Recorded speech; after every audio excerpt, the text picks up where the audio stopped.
Guys, komentary tayo ha. Kita mo yung enkwentro na to, di ba?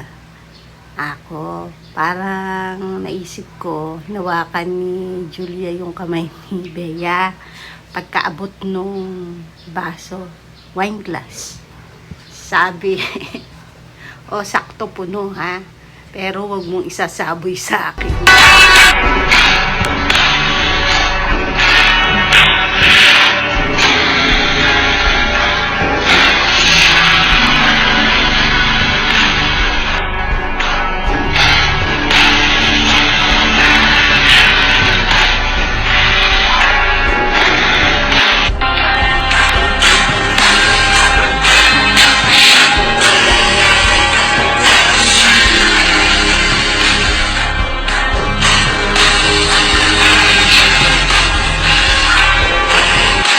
Naman. Yan ay 'di ba, bilang respeto kasi 'di ba naging madrasta ni Julia si Bea sa isang teleserye yung kasama si Ian Veneracion. Pero sabi daw si Daryl daw, para daw hindi naniniwala. Kabado syempre kasi first time silang magkikita niyan eh. Pero kita mo nakahawak. Siguro nag-joke, 'di ba? Na shot puno, pero wag mo baka naisip niya baka isaboy. Ayan Pero joke lang syempre kasi si Bea hindi naman ganoon eh. Ayan Pero at least 'di ba nag-touch sila. Pero yung mga mata nila iba-iba. Kung saan nakatingin, nagpapakiramdaman. Nga napasik ko lang bakit may tao or may girl sa tabi ni Miss Bea Alonzo. Hindi ko malaman. Comment kayo guys kung sino yung nasa tabing girl ni Miss Bea. Eto naman sa commentaries ng IG. Ayan niintriga din naman eh. Hindi naman sa ganun. Siguro in the world of healing nga, 'di ba?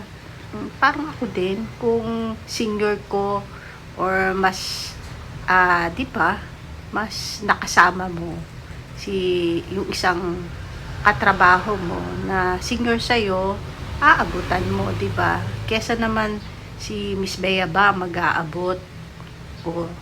So dito nakita mo si Miss Julia Barreto yung nag-abot ng wine kay Miss Bea.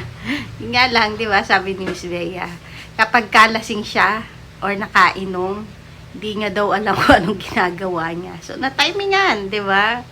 Na, okay din naman ang timing nila dito ni Miss Julia. Pero, tingin ko, pinag-ayos sila. Kasi yung, parang may naka-arrange yung seating nila o yung sitwasyon nila eh. May babae sa tabi ni Miss Bea. Kuwari, may kinakausap.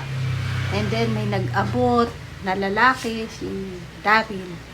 Pero kita mo yung mata, 'di ba? May mga movements.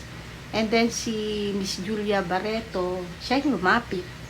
And then si Miss Bea Alonzo, tinanggap naman niya, 'di ba?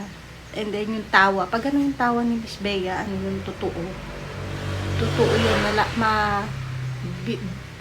bigay todo yung kung tumawa eh. Malaki talaga yung kanyang smile. Siguro may joke si Julia. Naisip ko nga is di ba yung kay Miss Sharon Cuneta at kay Miss Sherry Hill, yung sinabuyan ng alak. Baka yun ang i-joke ni Julia doon na copycat. Wag siyang sasabuyan. Kasi ang ganda ng ngiti ni Miss Bea eh.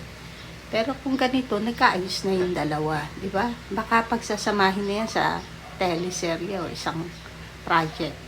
Why not? Pwede naman. Di ba? May nangyari yan dati sa pagitan ni Miss Dawn Solgueta at ni Sharon Cuneta noon sa time ni Richard Gomez at saka ni Miss Sharon Cuneta. Nagkasama pa rin si Dawn at saka si Sharon sa isang pelikula. Ayun, pero okay naman, di ba? So, tama naman yung in a world of minsan naman, kung may iba pang ganap, kasi medyo busy si Miss Wisdom, so nakita ko to, sabi ko parang gusto ko while uminom ng coffee, gawang ko. Then, yung mga gusto nyo gawin ko, sa inyo lang din uli sa Instagram ko, na babasa ko naman guys, busy lang si Miss Wisdom kasi may mga tinatapos. Pero commentaries tayo, yung commentaries na tulad ng dati, kung ano yung masasabi nyo, kung ano yung balita sa ating idol, si Miss Bea at si Mr. John Lloyd Cruz. Ingat!